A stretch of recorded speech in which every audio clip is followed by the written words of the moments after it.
Subscribe to our YouTube channel and press the bell icon to get the latest updates. हाल ही में north Korea के तानाशाह Kim Jong Un ने Covid virus संक्रमितों को गोली मारने का आदेश दिया था। इस आदेश की दुनिया भर में खूब आलोचना हुई थी। नॉर्थ कोरिया अपने अजीबोगरीब कानून, नियमों और समय समय पर निकाले जाने वाले फरमानों की वजह से चर्चा में रहने वाला देश है। नॉर्थ कोरिया के इन सख्त कानूनों के बारे में जो भी कोई सुनता है उसकी रूह कांप जाती है। तानाशाह किम जोंग उन तय करते हैं कि आपको कैसी हेयर स्टाइल रखनी है या अपने बाल कैसे कटवाने हैं। किम जोंग उन द्वारा स्वीकृत बाल कटवाने की 28 स्टाइल है, जबकि पुरुषों के पास चुनने के लिए 10 शैलियां हैं। महिलाएं 18 अलग अलग हेयर स्टाइल से चुन सकती हैं। नॉर्थ कोरिया में आग लगने की स्थिति में पहले नेता की तस्वीर को बचाने का आदेश है, उसके बाद खुद को। उत्तर कोरिया नागरिकों को बताया जाता है कि सर्वोच्च नेता की तुलना में कोई भी चीज पवित्र नहीं है। यदि उन्हें कभी भी आग आदि की घटना का सामना करना पड़ता है तो उन्हें पहले नेता की तस्वीर को सुरक्षित रखना चाहिए, फिर सुरक्षा के लिए भागना चाहिए। यदि आप किम जोंग उन की बैठक के दौरान सो गए तो समझो आप मर चुके हैं। उत्तर कोरिया नेताओं और आम लोगों के लिए यह नियम समान है। किम की बैठक में के दौरान सो जाओ तो मार दिया जाता है।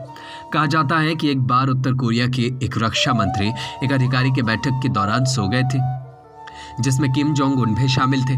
रक्षा मंत्री को इस वजह से मार दिया गया।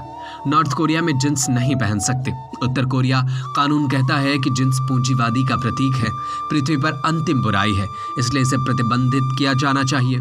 यहाँ केवल स्कर्ट की अनुमति है और इसमें घुटना नहीं दिखना चाहिए। कोई भी कपड़े जिसमें महिला की नाभि दिखती हो उसे पहनने की अनुमति नहीं है। पॉर्न और बाइबिल रखने के लिए मौत दी जाती है। उत्तर कोरिया कानून सभी रूपों में अश्लील साहित्य पर प्रतिबंध लगाते हैं। किसी को भी अश्लील सामग्री या बाइबिल के कब्जे में पाए जाने पर निश्चित रूप से मृत्यु दंड मिलेगा। केवल पुरुष अधिकारियों को वाहन से चलने की अनुमति है। यातायात अधिकारियों के रूप में काम करने वाले भी महिलाओं को वाहन चलाने की अनुमति नहीं दी जाती है। सरकारी प्रतिबंध 100 लोगों में से केवल एक को कार रखने का अनुमति देता है। इंटरनेट केवल उनके इंटरनेट के माध्यम से एक्सेस किया जाता है जिसे 2000 में लॉन्च किया गया। इसे क्वांग प्योंग या ब्राइट कहा जाता है। पेशेवर उपयोग के लिए केवल 28 वेबसाइट को सरकारी कामों के लिए तहत एक्सेस किया जाता है। नॉर्थ कोरिया में इंटरनेशनल कॉल करना अपराध है। 2007 में कई अंतर्राष्ट्रीय कॉल करने वाले एक व्यक्ति को तुरंत मार दिया गया। उत्तर कोरिया लोगों को बिना अनुमति के विदेश यात्रा करने की अनुमति नहीं देता है।